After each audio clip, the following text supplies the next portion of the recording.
욥기 3장 11절에서 마지막 26절까지 말씀 한 절씩 교독합니다. 어찌하여 내가 태에서 죽어 나오지 아니하였던가? 어찌하여 내 어머니가 해산할 때에 내가 숨지지 아니하였던가?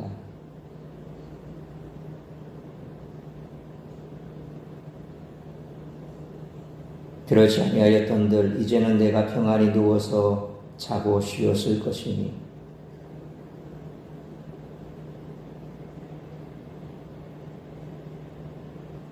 혹시 금을 가지며 은으로 집을 채운 고관들과 함께 있었을 것이며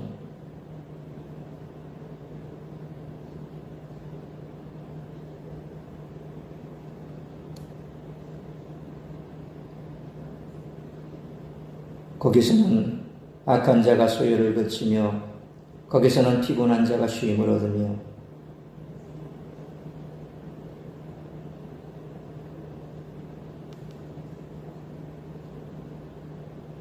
거기서는 작은 자와 큰 자가 함께 있고 종이 상전에게서 놓이느니라.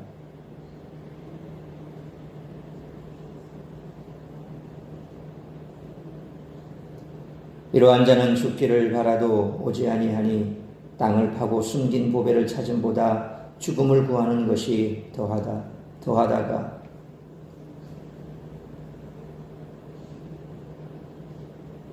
하나님에게 둘러싸여 길이 아득한 사람에게 어찌하여 빛을 주셨는고?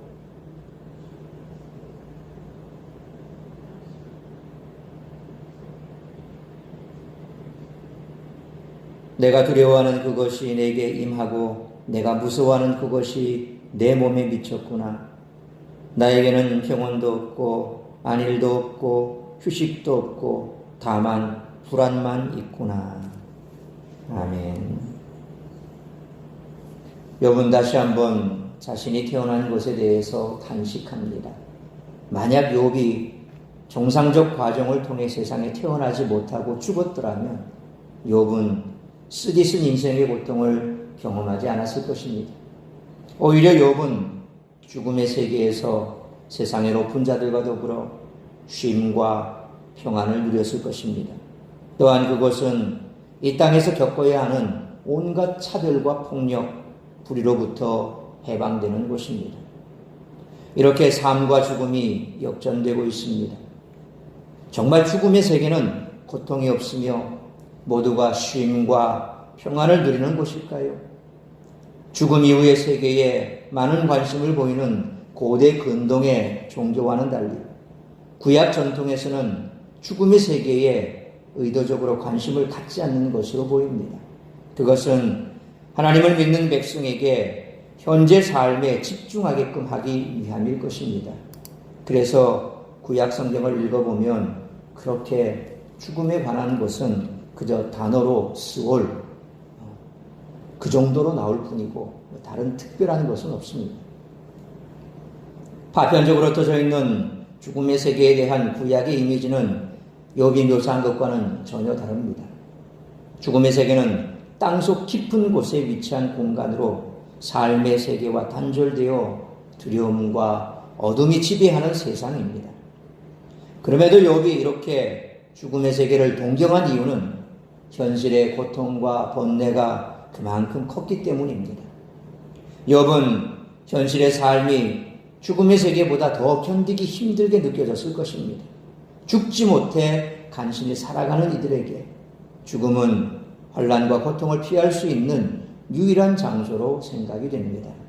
그래서 오늘날에도 한국은 OECD 국가 가운데 자살률이 세계 1위, 2위 이렇게 앞다투어 계속해서 유지되고 있습니다. 그만큼 고통의 삶을 견디지 못해서 목숨을 끊는 사람들이 많다는 것입니다.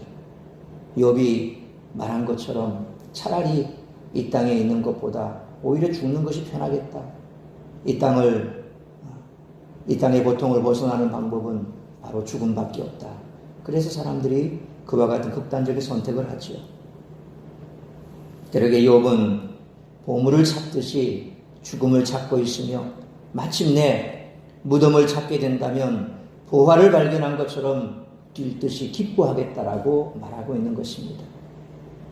그런데 하나님은 이렇게 고난당하는 이들의 소원을 들어주시지는 않습니다. 오히려 이런 자들의 유일한 희망인 죽음의 세계로 가는 길목을 차단하셨습니다.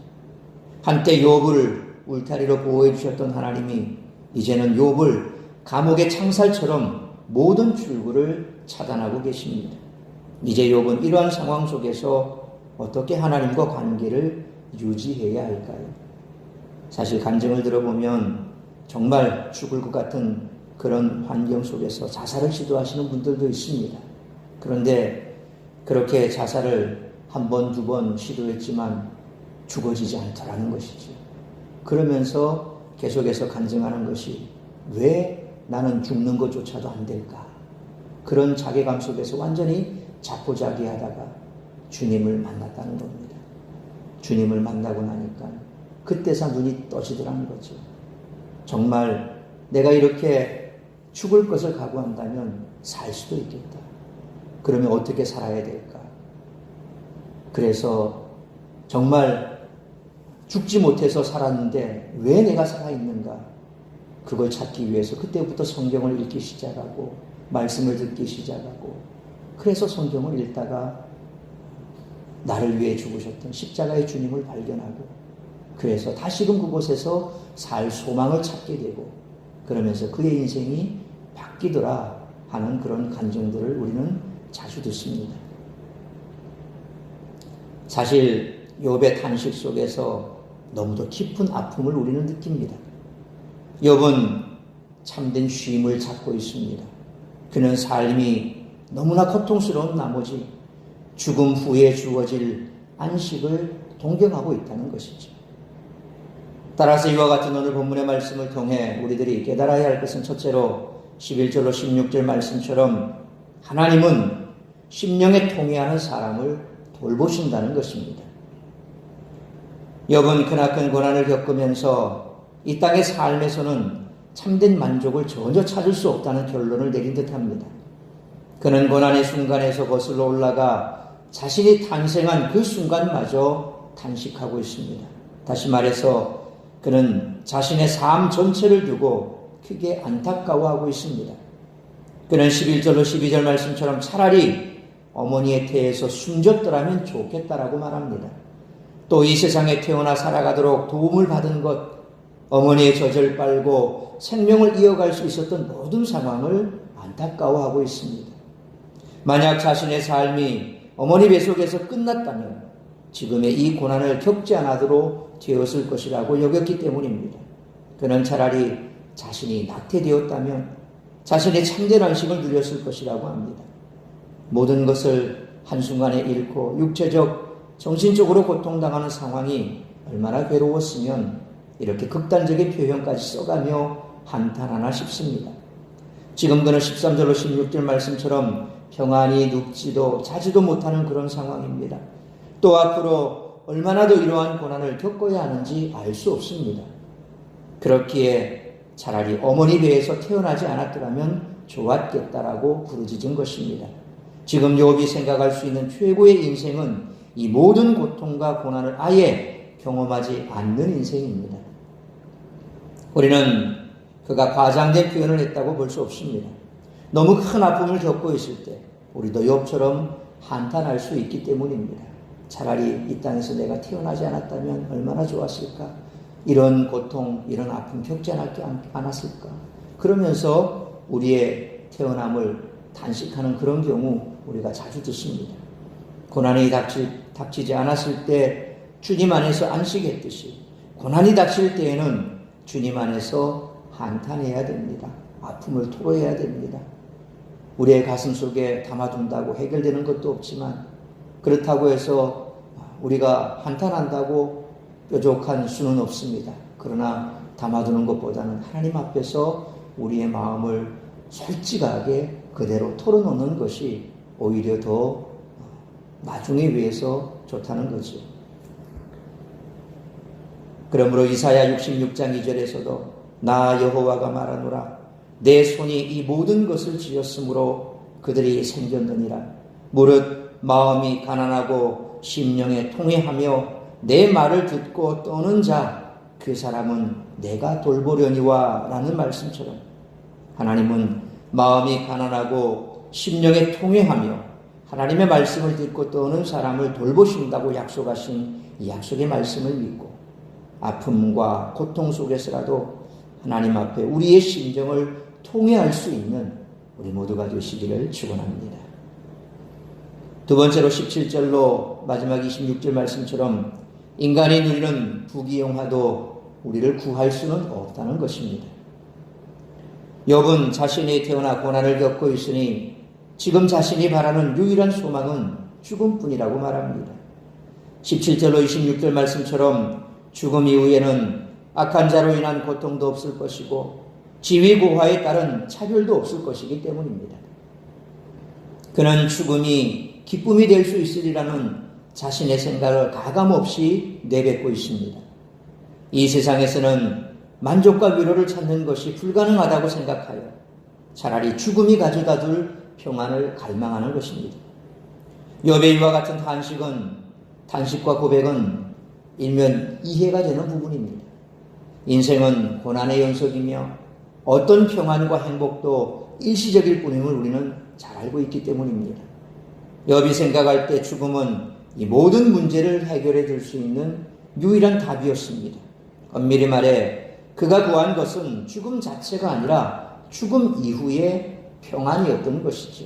그러니까 단순하게 죽어서 끝나는 것이 아니라 죽고 난 다음에 다가올 그 안식, 그 평안을 얘기하는 것입니다. 그는 지금까지 하나님을 원망하지 않았습니다. 그리고 자신에게 해를 입힌 다른 누군가를 원망하거나 탓하지도 않았습니다. 그런 그가 지금 이 세상의 삶 자체를 거부하고 있습니다. 욥의 탄식은 모든 사람이 귀 기울여 들어야 하는 그런 탄식임에 틀림이 없다는 것입니다. 욥은 의인이었고 많은 이에게 부러움과 칭송의 대상이었습니다. 하지만 그가 누렸던 어떤 것도 그가 당면한 문제를 해결해 주지 못했습니다. 그러므로 이처럼 인간은 연약한 존재이고 인간이 누리는 부귀영화도 우리를 궁극적으로 구원할 수 없음을 알고 삶의 모든 문제 해답이요 구원이 되시는 예수 그리스도와 십자가만을 붙드는 우리 모두가 되시기를 축원합니다. 사랑하는 성도 여러분, 시련과 고통은 영적 신체를 불러옵니다. 그래서 고난 가운데 있는 사람은 삶을 부정적으로 바라보고 하나님이 가혹하다고 생각합니다. 욥은 자신의 짧은 지식으로 죽음을 갈구했지만 죽음은 영원한 안식과 쉼이 아닙니다. 죄 아래서 죽는 모든 인간은 영원한 절망과 고통 속에 던져집니다. 욥이 그토록 바랐던 참된 안식은 오직 예수 그리스도 안에 있습니다. 십자가에 못 박혀 죽으시고 다시 부활하셔서 사망 권세를 이기신 예수 그리스도 안에 참된 평안이 있습니다. 그분을 만난 사람은 불안을 던져버리고 평온함을 누립니다. 그러므로 시련과 고통 가운데서라도 삶의 모든 문제 해답이요 구원이 되시는 예수 그리스도 안에서 참된 평안을 누리며 살아가는 우리 모두가 되시기를 주님의 이름으로 축원합니다. 기도하겠습니다. 살아계신 아버지 하나님, 은혜와 사랑을 감사합니다. 거룩한 주일, 복된 주일, 말씀으로 예배로 시작하게 하시니 감사합니다. 오늘 주신 말씀, 이 욥의 한탄과 탄식, 어쩌면 이 땅을 살아가는 우리 모든 인생들의 한탄이요 탄식일 것입니다. 정말 죽기보다 힘든 현실의 삶 속에서 믿음이 없는 자들이 찾는 것은 바로 욥이 그렇게 내뱉었던 죽음 이후의 평안을 갈구하는 것입니다. 그러나 믿음 없는 자들이 죽어 들어갈 곳은 평안이 안식이 아니요 고통과 더 큰 지옥의 형벌이 기다리고 있다는 것입니다. 우리 믿는 자들 또한 때로는 당하는 고통이 너무 커서 욥과 같은 생각을 하기도 할 것입니다. 그러나 우리가 이처럼 고통 가운데서 어려움을 당할 때라도 우리에게는 탈출구가 있습니다.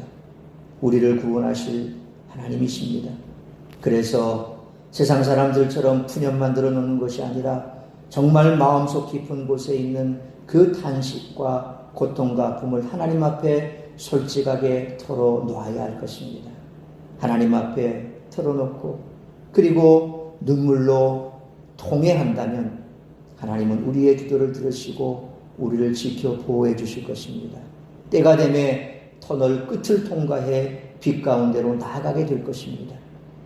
믿음이 없는 자들이 그렇게 토로하고 탄식하며 죽음 이후에 평안을 찾지만 그러나 그 죽음 이후에 평안은 없고 더 큰 고통만 있을 뿐임을 우리는 잘 알고 있기에 이처럼 고통 가운데 있는 믿음 없는 자들에게 다가가 그들 손을 붙들고 주께로 인도해야 할 것입니다.